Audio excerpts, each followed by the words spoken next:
할렐루야! 하나님의 크신 사랑이 이 새벽에 우리 가운데 가득한 줄 믿습니다.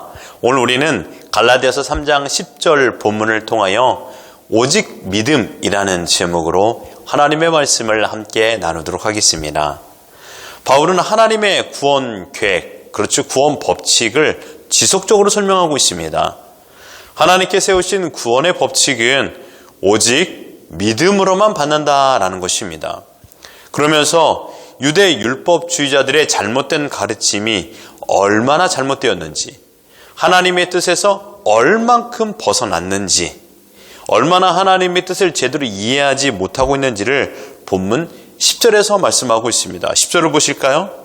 무릇 율법 행위에 속한 자들은 저주 아래에 있나니 기록된 바 누구든지 율법 책에 기록된 대로 모든 일을 항상 행하지 아니하는 자는 저주 아래에 있는 자라 하였습니다. 유대 율법주의자들이 그토록 자랑했던 하나님께서 이스라엘 백성들에게만 주었던 율법, 이 율법을 지켜야만이 구원을 받는다. 그래서 우리 유대인들은 율법을 가지고 있고 또한 율법을 매일마다 지키고 있으니 고로 우리는 구원받은 하나님의 백성이다 라고 그들은 주장했습니다. 만약 갈라디아 교인들아, 너희도 구원받기를 원한다면 우리처럼 율법을 지켜 행하라, 할례를 받으라 라고 잘못된 가르침을 하고 있었던 것입니다. 이에 대한 바울의 반박은 한마디로 율법의 행위에 속한 자들은 영생의 복을 받는 것이 아니라, 영생 아래에 있는 것이 아니라, 영생의 다스림을 받는 것이 아니라 저주 아래에 있다라고 말하고 있습니다. 그렇다면 율법의 행위는 무엇을 말할까요? 갈라디아서 2장에서 지속적으로 이야기했던 할례나 음식법이나 율법 준수, 이런 율법 행위로서는 결코 구원을 이룰 수 없다라고 바울은 말하지 않았습니까? 율법의 행위는 그러므로 유대인처럼 사는 것입니다. 뭐라고요? 율법의 행위는 유대인처럼 사는 것, 유대인들의 대표적인 생활 양식이라고 말하고 있습니다. 따라서 율법의 행위에 속한 자들은 1차적으로 유대인들을 가리킵니다. 그들은 할례와 안식일 그리고 율법을 준수함으로 스스로 언약 백성이라고 생각하며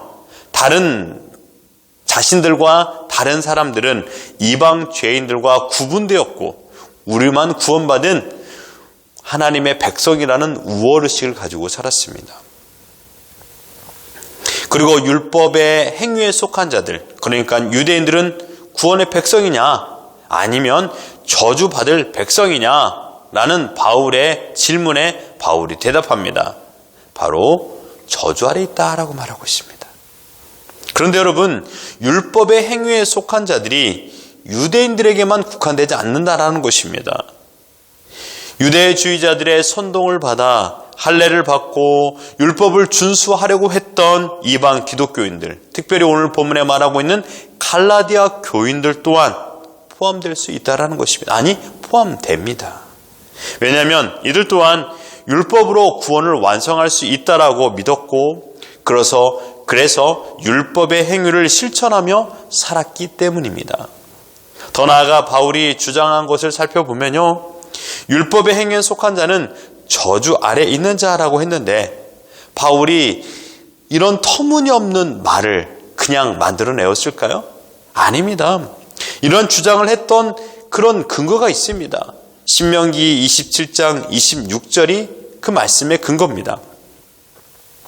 이 율법의 말씀을 실행하지 아니하는 자는 저주를 받을 것이라. 율법의 행위에 속한 자라는 말은요, 9절에 믿음으로 말미암은 자와 정반대 그룹의 사람을 의미하고 있습니다. 믿음으로 말미암은 자는 아브라함과 함께 복을 받을 자입니다. 하지만 율법의 행위에 속한 자는 누구나 할 것 없이 설령 혈통적으로 아브라함의 자손이라 할지라도 아브라함과 함께 복을 받는 것이 아니라 오히려 반대로 저주 아래 놓이게 된다라고 말하고 있습니다. 율법의 행위는 단순히 자기 만족으로 머무는 것이 아닙니다. 저주 아래 놓일 수밖에 없는 매우 위험한, 매우 무서운 것이라고 강력하게 바울은 말하고 있습니다. 아브라함의 자손이라 칭하는 유대인들은 하나님께서 율법을 주신 이유가 하나님이 이스라엘과 언약을 맺은 증표라고 생각했습니다. 여러분, 그러나 율법은 언약의 증표가 아닙니다. 율법에 순종하는 것은요, 언약 속에 들어가는 것이 아니라 하나님께서 언약을 맺어주신 은혜에 대한 온전한 반응입니다. 이런 거죠. 내가 너를 지명하여 내 것으로 불렀으니 이제부터는 내 뜻대로 살아라. 내 뜻대로 살면 내가 너를 지명하여 부르겠다라는 것이 아니에요. 내가 너를 지명하여 불렀나니 이제는 너는 내 뜻대로 살아라. 지난 날에는 애굽의 신을 섬기고 너 마음대로 살았다라면 그렇지 말고 이제는 내가 너를 불렀으니 너는 내 것이기 때문에 내 뜻대로 살아야 된다. 이것입니다.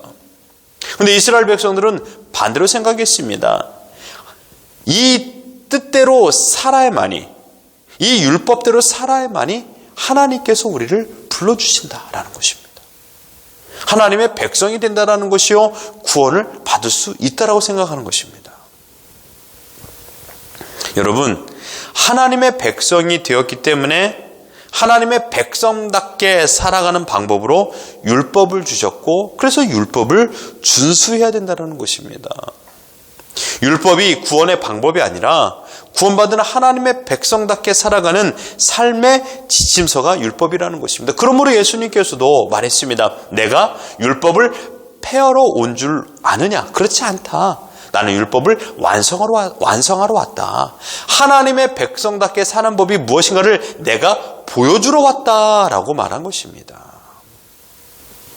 그러므로 구원받은 하나님의 백성들은 율법을 소유한 것으로 만족하며 율법을 그냥 가지고만 있다라면 아무런 효력이 없습니다. 그 율법을 행해야 된다는 것이에요. 구원받은 하나님의 백성답게. 그런데 여러분, 아주 중요한 것이 한 가지 더 있습니다. 과연 하나님의 백성된 유대인이 과연 하나님께서 주신 율법을 모두 다 행할 수 있을까요? 누구든지 율법책에 기록된 대로 이것은 율법을 어떻게 지켜야 될 것인가를 말하고 있습니다. 그런 전제 조건이죠. 어떻게 지켜야 된다고요? 율법책에 기록된 그대로입니다. 율법책이 기록된 그대로. 여러분, 인간 중에 율법을 완전하게 준수할 수 있는 사람이 어디 있겠습니까? 아무도 율법을 완전하게 준수할 수 없기 때문에 율법의 행위에 의존하는 모든 사람들은 저주 아래에 있다라고 바울은 말하고 있습니다. 이보다 더 중요한 것은 율법에 대한 바른 이해를 하지 못해서 율법을 완전히 준수하면 구원에 이를 것이라고 유대인들은 착각한 것입니다. 하나님의 은혜보다 율법 준수가 우선이었습니다. 바울이 계속해서 구원은 믿음으로 받는다라고 했던 것을 여러분 기억하십시오. 인간이 율법을 100% 지키지 못하니까, 그래서 구원받지 못하니까 그런 자들을 구원하기 위하여 믿음을 하나님께서 제시한 것이 아닙니다. 여기에 큰 오류가 있다는 것이에요. 율법을 지키지 못하니까 하나님께서 그들을 구원하기 위해서 믿음을 후속 조치로 주셨다라고 생각하는 사람들이 있습니다. 율법을 지키지 못하는 연약한 인간을 구원하기 위해서 후속 조치로 믿음을 제시한 하나님이 아니세요. 여러분, 성경을 자세히 보십시오. 창세기 12장 하나님께서 아브라함을 불렀던 모습을 보십시오. 하나님의 구원 계획은 처음부터 믿음, 오직 믿음이었다라는 것입니다. 아브라함은 단 한 번도 율법을 전에 들은 적이 없어요. 아브라함은 단 한 번도 모세를 만난 적이 없습니다. 아브라함은 십계명이 뭔지를 몰랐습니다. 아브라함은 이스라엘의 3대 절기가 무엇인지도 몰랐고 경험해 본 적도 없습니다. 아브라함은 여러분, 만나를 먹어본 적도 없습니다. 이 모든 것을 경험하기도 전에, 심지어 할례를 받기도 전에, 율법을 듣기도 전에 아브라함은 오직 믿음으로 의롭다 여김을 받았다라는 사실입니다. 유대 율법주의자들의 가장 큰 죄악은 그리스도를 믿는 믿음이 아닌 율법의 행위를 오직 구원의 방법으로 삼았다라는 것입니다. 내일 설교에 말씀드리겠지만 12절에 보면 율법은 믿음에서 난 것이 아닙니다. 믿음과 율법은 아무런 상관이 없다라는 것이에요. 율법은 하나님의 백성으로 하나님의 백성답게 살아가는 삶의 지침서, 즉 넘지 말아야 될 선, 경계선입니다. 너가 하나님의 백성이라면 하나님의 백성답게 이렇게 살아야 된다라는 것을 지침하는 것이고, 이 선을 넘으면 너는 하나님의 심판을 받을 것이다 라는 것입니다. 여러분, 남과 북의 왕들을 보십시오. 그들이 끝내는 하나님의 백성이라고 말한 자들이지만 하나님의 말씀을 지키지 않고 어겼습니다. 지침서를 따르지 않았고요. 경계선을 넘었어요. 그래서 그들이 하나님의 심판을 받은 것입니다. 신자는 이미 오직 믿음으로 구원받은 하나님의 백성입니다. 사랑하는 성도 여러분, 구원은 할례를 받은 결과나 또는 율법을 지킨 결과가 아니라는 사실을 기억하시길 바랍니다. 율법을 완전히 지킨다 한들 하나님께서는 율법을 완전히 지킨다고 구원을 허락하지 않습니다. 왜냐하면 하나님은 오직 믿음으로만 구원을 허락하시기 때문입니다. 여러분, 하나 예를 들어 보겠습니다. 어떤 사람이 하나님을 믿지 않습니다. 그런데 율법의 내용이 너무 좋아서 100% 지켰다고 가정해 보십시오. 100% 지켰으니까 하나님께서 구원을 허락하셨을까요? 가정하는 겁니다. 나는 다 지킬지 몰랐는데, 야, 너가 그걸 다 지켰어? 대단하다. 그래서 내가 너에게 구원을 준다.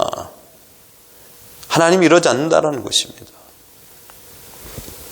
여러분, 간디라는 사람이 과연 하나님을 믿었을까요? 그러나 하나님 믿지 않았습니다. 그러나 그는요, 예수님께서 말씀하신 이 산상순, 이것을 지키며 살았다라고 했습니다. 이 말씀이 너무 좋아서 삶의 지침을 따르고 살았다라고 했습니다. 그러나 그 중심에 예수님을 믿지 않고 하나님을 믿지 않았습니다. 어떻게 결론이 나왔을까요? 결코 하나님을 믿지 않고 예수님을 믿지 않으면서 율법을 지키고 성경을 지킨다라고 해서 구원받는 게 아니라는 것이에요. 오직 믿음입니다. 오직 믿음. 하나님의 구원 방법은 100% 율법 준수가 아니라 오직 믿음이에요. 율법은 오직 믿음으로 구원받은 하나님의 백성들이 살아가야 되는 삶의 지침서입니다. 우리에게 구원의 은총을 허락하시기 위하여 믿음을 선물로 주신, 그러므로 하나님의 은혜에 감사하십시오. 오늘도 하나님의 말씀을 따라 순종함으로 하나님 안에 거하는 것입니다. 가장 중요한 것이 뭐냐? 바로 내가 하나님 안에 거한다. 말씀 안에 거한다. 말씀을 따르며 산다. 이 모든 것은 곧 내가 하나님 안에 거한다라는 것이에요. 오늘 우리가 어떠한 삶을 살아야 될까요? 삶의 지침서 되는 하나님께서 구원하여 주신 하나님의 백성들이기 하나님의 말씀을 따라 살아야 된다는 것이에요. 경계선을 넘어서는 안 됩니다. 오직 하나님 안에 거함으로 그 하나님과 동행하며 그 하나님이 주셨던 은혜를 마음껏 누리며 어제의 말씀처럼 기쁨 2배를 누리고 살아가는 우리 모두가 되기를 예수 그리스도 이름으로 축원합니다.